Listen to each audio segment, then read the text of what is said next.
اعوذ باللہ من الشیطان الرجیم، بسم اللہ الرحمن الرحیم۔ میں فرزانہ خان سوشیالوجی کے نئے لیکچر کے ساتھ آج 14 تاریخ ہے، ٹھیک ہے، اور آج کا یہ لیکچر میں انہی پہلے والی سلائیڈز پر کر رہی ہوں کیونکہ ہمارا وہی والا جو چیپٹر تھا ہمارا کمپلیٹ نہیں ہوا تھا۔ ہم نے ابن خلدون کا جو تھیری شروع کی یا جو چیپٹر شروع کیا وہ آج ہمارا تیسرا دن ہے۔ اس میں پہلے دن ہم نے تعارف اور اسبیہ کا نظریہ پڑھا، دوسرے دن ہم نے اسبیہ کے نظریے کے جو کچھ پوائنٹس تھے ان کو دوبارہ ریویو کیا، پھر ہم نے معاشرے کی پیدائش کا نظریہ theory of birth of society کیا، اس کے ساتھ ہم نے theory of cyclic social change سماجی تغیر کا نظریہ ہم نے کیا۔ ہم کل سماجی تغیر کا نظریہ کر رہے تھے جس میں ہم یہاں تک ہماری بات ہوئی تھی یا یہاں تک ہم نے اس نظریے کو پڑھا تھا کہ ابن خلدون کہتا ہے کہ قوموں میں عروج و زوال باری باری ہوتا ہے، ایک قوم حاکم ہوتی ہے تو دوسری اس کے زوال کے بعد حاکم بنتی ہے، اور اس نے ریاست کی عمر 120 سال بتائی تھی جس کو اس نے 3 حصوں میں تقسیم کیا تھا۔ ہر دور جو ہے اس نے 40 سال کا بتایا تھا، اور پھر اس نے اپنے نظریے کو 3 جو ہے وہ مختلف سٹیجز میں اور 3 مختلف ادوار میں تقسیم کیا تھا۔ اب ہم نے اس میں دیکھنا ہے کہ ہم جو کل ہم نے چھوڑا ہم وہیں سے دوبارہ کنٹینیو کر رہے ہیں کہ پہلی سٹیج جو ابن خلدون نے بیان کی ہے اس کے بارے میں کیا کہتا ہے کہ ابھی جس طرح سے میں نے آپ کو بتایا کہ اس نے ریاست کی عمر 120 سال بتائی ہے، اور ان 120 سالوں کو اس نے 3 مختلف سٹیجز پر تقسیم کیا ہے۔ ہر سٹیج اس نے 40 سال کی بتائی ہے، جس میں سے اس نے پہلی سٹیج فرسٹ سٹیج کے بارے میں کہا ہے کہ اس دور میں جو پہلا دور ہے معاشرے کا یا پہلا جو ریاست کا اس کی عمر کے 120 سالوں میں سے، کہ اس وقت قبیلے کے لوگوں میں وہ تمام عادتیں اور خصلتیں موجود ہوتی ہیں جو حکومت کے قیام کے لیے ضروری ہوتی ہیں۔ اس دور کو ارتقاء کا دور یا منزل بھی وہ کہتا ہے کہ اس ایولیوشن کے دور میں لوگوں میں عصبیت کا جذبہ بہت زیادہ پایا جاتا ہے۔ اس دور میں قبیلہ تمدنی لحاظ سے، مادی ترقی اور آسائش کے لحاظ سے کافی کمزور ہوتا ہے۔ کیوں کمزور ہوتا ہے؟ کیونکہ وہ ان کا سٹرگل کا ٹائم ہوتا ہے، جس نظریے کی بنیاد پر، جس فیلنگ کی بنیاد پر، جس قوت کی یا طاقت کی بنیاد پر انہوں نے اپنا جو ہے وہ ایک مقام حاصل کیا ہوتا ہے یا مقام حاصل کرنے کے لیے کوشش کرتے ہیں، ایک معاشرے کے پہلے دور میں وہ داخل ہوتا ہے، تو اس میں تمدنی لحاظ سے، مادی جو ترقی ہے، جو آسائشیں ہیں، جو زندگی کی ضروریات ہیں، اس لحاظ سے اس میں بہت جو ہے وہ کمزوریاں پائی جاتی ہیں کیونکہ ان کے پاس وہ چیزیں موجود نہیں ہوتی، مگر وہ عصبیت کی طاقت سے بھرپور ہوتے ہیں جس کی بدولت ان کی حکمرانیت جو ہے وہ بہت مضبوط ہوتی ہے۔ یہ دور بدوی معاشرے کے عروج کی ابتدا ہوتی ہے، یعنی کہ بدوی معاشرے سے جو ہے وہ انہوں نے جب معاشرے کا آغاز کیا تو ان کے یہ عروج ہوتا ہے کہ وہ طاقت کے لحاظ سے، قوت کے لحاظ سے، عصبیت کے لحاظ سے اور جذبے کے لحاظ سے، حکمرانی کے لحاظ سے وہ دوسروں پر حاوی ہوتے ہیں۔ اس کے بعد وہ معاشرے کے دوسرے سٹیج کی بات کرتا ہے، سیکنڈ سٹیج کی، کہ دوسرا دور معاشی و مادی لحاظ سے ترقی کا دور کہلاتا ہے۔ اس دور میں تہذیب عروج پر ہوتی ہے، اس میں معاشرہ ترقی کر کے بدوی سے حضری کی طرف منتقل ہوتا ہے اور لوگوں میں شہری معاشرے کی خصوصیات جنم لینا شروع ہوتی ہیں۔ افراد عیش اور سہل پسند ہو جاتے ہیں، ان میں عصبیت کے جذبات کمزور پڑنے لگتے ہیں۔ اس دور میں ریاست اور اس کے افراد مادی لحاظ سے عروج پر ہوتے ہیں، مگر اندر سے عصبیت کا زوال شروع ہو جاتا ہے۔ کہ اس دور میں کیا ہوتا ہے کہ دوسرے دور میں جیسے ہم نے پہلے ابھی بات کی کہ پہلے دور میں وہ تمدن اور مادی ترقی اور آسائش کے لحاظ سے معاشرہ کمزور ہوتا ہے، لیکن دوسرے دور میں داخل تب ہوتا ہے یا دوسرے دور میں وہ معاشی اور مادی لحاظ سے وہ ترقی کا دور کہلاتا ہے، اس میں ترقی ہو چکی ہوتی ہے،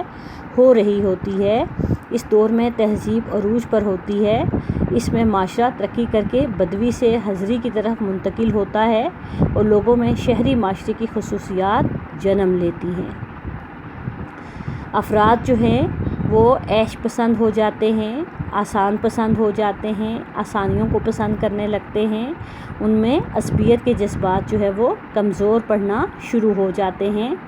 اور اس لحاظ سے جو ہے وہ ریاست اور معاشرہ جو ہے معاشرہ مادی لحاظ سے اپنے عروج پر ہوتا ہے، مگر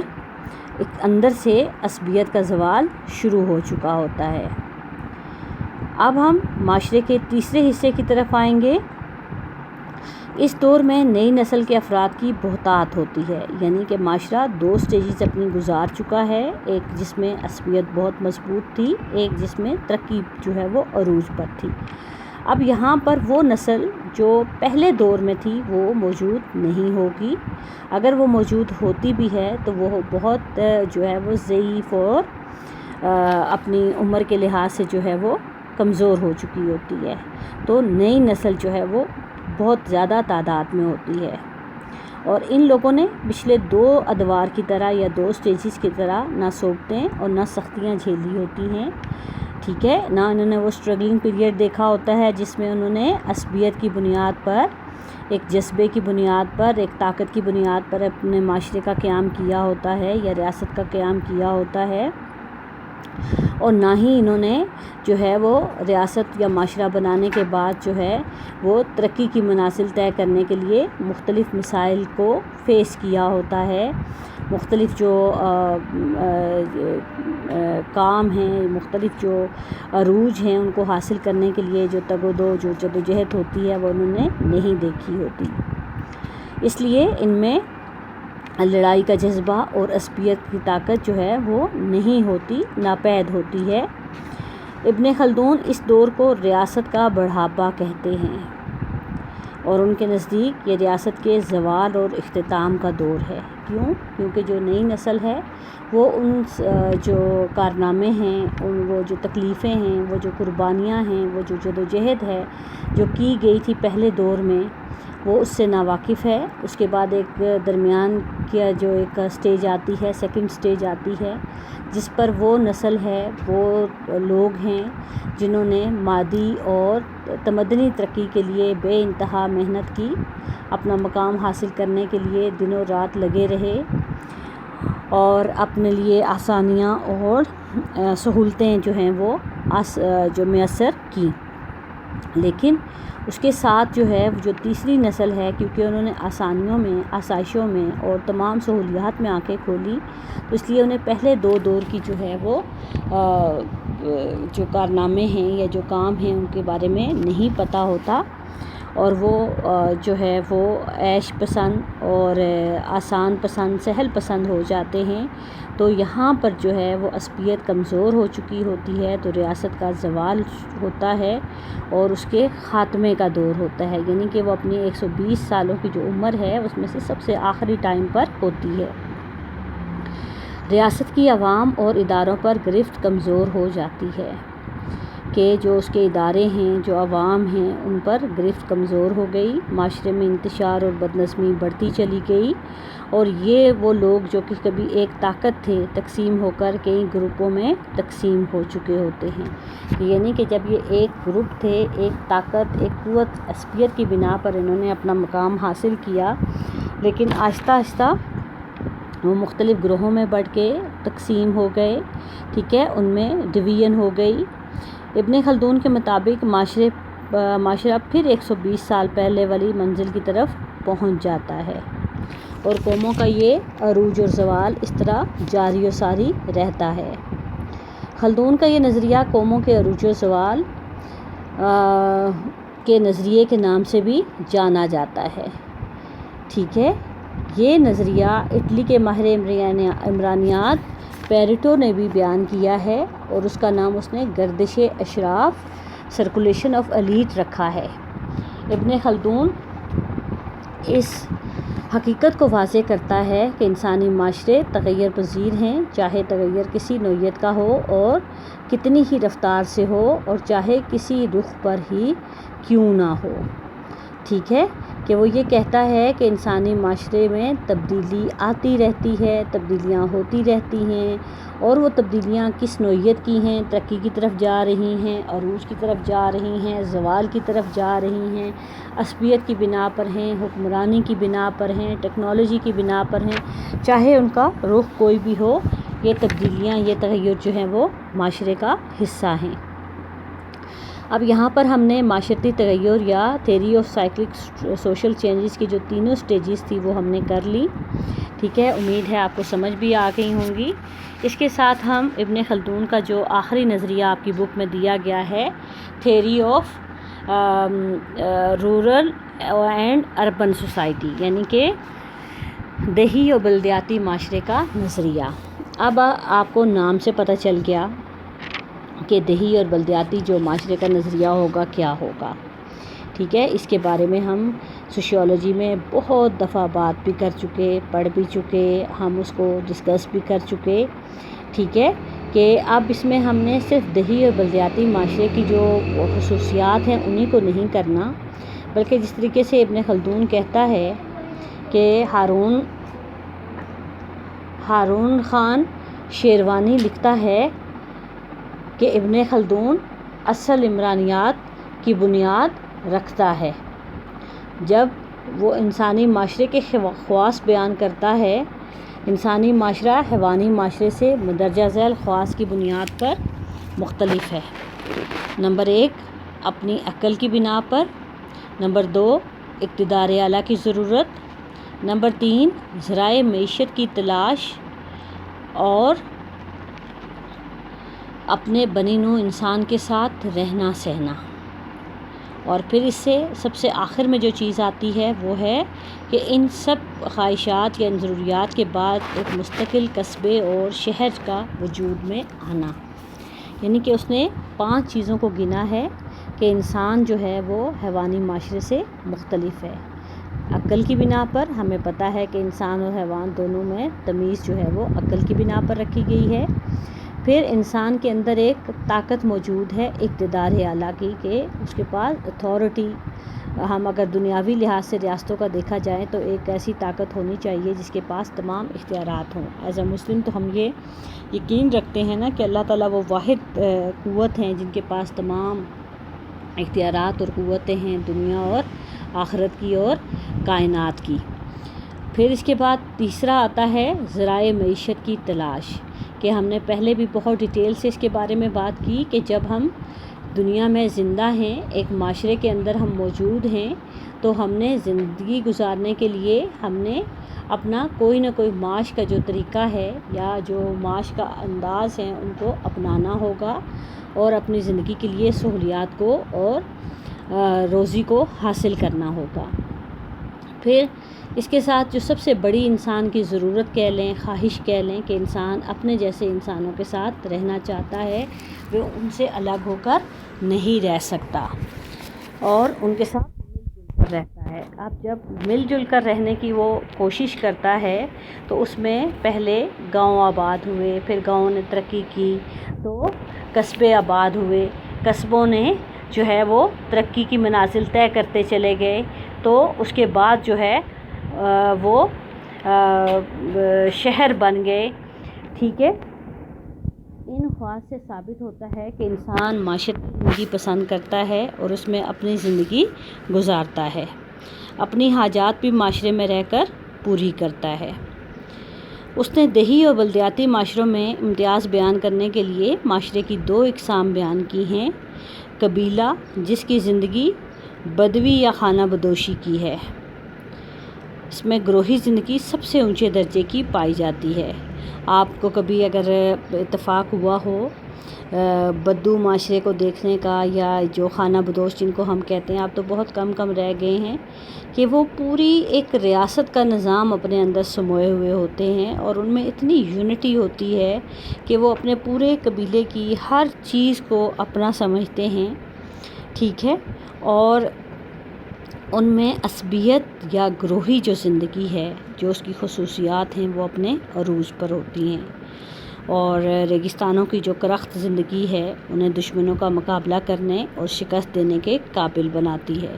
یعنی کہ جفا کش ہوتے ہیں، محنت کش ہوتے ہیں، اور پھر یہ کہ اپنے ہر قسم کے دشمنوں کو، چاہے وہ انسانوں کی شکل میں ہوں، چاہے وہ جانوروں کی شکل میں ہوں، چاہے وہ ان ریگستانوں اور جو بیابانوں میں مختلف جو ہے وہ جانور ہیں، یا مختلف جو زہریلے ایسے جو مخلوقات ہیں ان کی شکل میں ہوں، تو ان کو شکست دینے کے وہ قابل ہوتے ہیں۔ بدوی معاشرے کی جو خصوصیات ابن خلدون نے بیان کی ہیں، اس میں پہلا ہے، بدوی معاشرے کے لوگ زیادہ تر زراعت سے وابستہ ہوتے ہیں، یہ لوگ کاشتکاری کرتے ہیں اور جانور پالتے ہیں، گلا پانی کرتے ہیں، اونٹ اور بھیڑ بکریاں پالتے ہیں، چراگاہوں اور صحراؤں میں جانوروں کے ساتھ رہتے ہیں، ان کی خوراک لباس سادہ ہوتے ہیں اور یہ جھونپڑوں میں رہتے ہیں، اور ان میں بے تکلفی کی عادات جو ہیں وہ پائی جاتی ہیں۔ دشمن سے ہر وقت خطرے کی وجہ سے یہ چوکس اور بہادر ہوتے ہیں، ان میں غیرت کا جذبہ بھی زیادہ ہوتا ہے، یعنی یہ اپنے گروہ کے ہر فرد کو، ہر چھوٹے بڑے کو عزت دیتے ہیں اور لوگوں سے اس کی عزت کرواتے ہیں، اور اپنے اندر جو ہے وہ غیرت کا جذبہ ان میں بہت زیادہ ہوتا ہے۔ ان میں معاشرتی استحکام بہتر ہوتا ہے، اس کی وجہ عصبیت ہے، عصبیت کا جذبہ شدید ہوتا ہے۔ اس کے برعکس جب قبائل مقیم ہو جاتے ہیں، اب اس کے اپوزٹ جو چیز آئے گی وہ کیا ہے کہ جب یہ قبیلے کہیں آباد ہو جاتے ہیں تو ان میں جو گروہی زندگی کی انفرادی کارکردگی کی پائی جاتی ہے، ابن خلدون نے اس کو حضری معاشرہ یعنی شہری معاشرے کا نام دیا ہے، یعنی کہ جب وہ مقیم ہو گئے، آباد ہو گئے، تو انہوں نے ایک شہر کی بنیاد رکھ لی۔ اب جو حضری معاشرہ ہے یا شہری معاشرہ ہے، اس کی خصوصیات کیا ہیں وہ آپ کو بھی بہت اچھے طریقے سے پتہ ہے کہ یہ لوگ شہری ہوتے ہیں، اس لیے ان کا ذریعہ معاش تجارت، صنعت و ملازمت ہوتا ہے۔ نمبر 2، یہ لوگ معاشی طور پر خوشحال ہوتے ہیں، اس لیے ان کی خوراک، لباس اور رہائش کا معیار اعلیٰ درجے کا ہوتا ہے۔ یہ لوگ عیش و عشرت کی زندگی گزارتے ہیں، جس سے ان میں غیر اخلاقی سرگرمیاں اور عادات پیدا ہو جاتی ہیں، کہ جب آپ کے پاس فارغ ٹائم ہوتا ہے، ریسورسز ہوتے ہیں، پیسہ ہوتا ہے، کھانے پینے کے لیے جو ہے وہ اشیاء بے شمار ہوتی ہیں، تو اس وقت پھر آپ جو ہیں وہ بہت مختلف قسم کی ایکٹیویٹیز کا بھی جو ہے وہ شکار ہوتے ہیں یہ لوگ، اور مختلف قسم کی عادات بھی پیدا ہوتی ہیں۔ حضری معاشرے کے لوگوں کے تحفظ کے لیے حکومت نے فوج اور پولیس مقرر کی ہوتی ہے، اس لیے یہ لوگ بزدل ہوتے ہیں، خانہ بدوش لوگوں کی طرح بہادر اور جفاکش نہیں ہوتے۔ تہذیبی علم و فن کی ترقی کی وجہ سے حضری معاشرے کے افراد جو ہے وہ انہی لوگوں کی وجہ سے ہوتے ہیں کہ یہ پڑھنا لکھنا، ترقی کرنا، علوم و فنون کو سیکھنا، اس معاملے میں یہ بہت آگے ہوتے ہیں، اور انہی کی وجہ سے معاشرہ ترقی کرتا ہے۔ نمبر 6، ان لوگوں میں عصبیت کا جذبہ کمزور ہوتا ہے۔ ابن خلدون کا حضری اور بدوی معاشروں کا نظریہ ڈرخائم اور ٹوینز کے نظریات سے ملتا جلتا ہے۔ آب و ہوا کے اثرات افراد کے کردار اور لوگوں کے رسم و رواج پر بیان کیے ہیں ابن خلدون نے، کہ میدانی علاقوں، پہاڑی علاقوں، دیہی اور بلدیاتی علاقوں کے رہنے والوں کی جو معاشرتی زندگی ہے وہ ایک دوسرے سے بہت مختلف ہوتی ہے، اور اسی لحاظ سے ان کے رسم و رواج بھی مختلف ہوتے ہیں۔ آج کل تو ہمارے پاس زندگی میں بہت ساری سہولتیں ہیں، ٹیکنالوجی بہت ایڈوانس ہے، آپ نیٹ کھول کے دیکھ لیں، گوگل پہ سرچ کر لیں، میڈیا پہ دیکھ لیں، ٹی وی پہ دیکھ لیں، آپ کو بہت سارے جو ہیں وہ سب کلچرل اور مختلف علاقوں کے پروگرام اور ان کی ثقافت کے بارے میں جو ہے وہ ڈاکیومنٹریز مل جاتی ہیں، جس میں آپ کو دیکھتے ہی پتہ چل جاتا ہے کہ یہ لوگ کس علاقے سے تعلق رکھ رہے ہیں، اسی کے ساتھ ان کے لباس مختلف ہوتے ہیں، ان کے رہنے سہنے کے انداز مختلف ہوتے ہیں، گھروں کی جو بناوٹ ہے وہ مختلف ہوگی، ٹھیک ہے، کھانے پینے کے اشیاء اور طریقے، برتن پکانے کے طریقے، یہ سب ایک دوسرے سے ٹوٹلی ڈیفرنٹ ہوتے ہیں، ٹھیک ہے، اور یہ ان کی ماحول اور آب و ہوا اور ضرورت کے مطابق ہوتے ہیں کہ جہاں پر آپ دیکھیں شدید اگر سردی ہے تو وہاں پہ ایسی چیزیں جو ہے وہ نہیں اپنائیں گے لوگ جو کہ گرم علاقوں کے رہنے والے لوگ اپناتے ہیں۔ پھر جو اگر پہاڑی علاقوں کے رہنے والے ہیں، ریگستانی علاقوں کے لوگ رہنے والے ہیں تو وہ اپنے اپنے علاقوں کے مطابق لباس، کھانا پینا اور اسی طرح سے یہی تمام چیزیں کیا بناتی ہیں، ہماری تہذیب بناتی ہیں، ثقافت بناتی ہیں اور ہماری پہچان بناتی ہیں، اور پھر یہی چیزیں جب مل کر تو ہماری ایک ریاست کی، ایک معاشرے کی پہچان بناتی ہیں۔ امید ہے آپ کو ابن خلدون کے یہ نظریات بہت ڈیٹیل میں سمجھ آ گئے ہوں گے۔ شروع میں نے آپ کو ڈیٹ شاید 14 بتائی ہے، 14 جولائی، لیکن آج جو ہے وہ تاریخ 15 جولائی ہے، ٹھیک ہے، اور اسی کے ساتھ جو ہے وہ آپ نے اس کو اچھے طریقے سے یاد کرنا ہے اور پیپرز میں، تاکہ آپ لکھنے کے قابل ہو سکیں، ٹھیک، اور جہاں پر آپ کو سمجھ نہ آئے آپ مجھے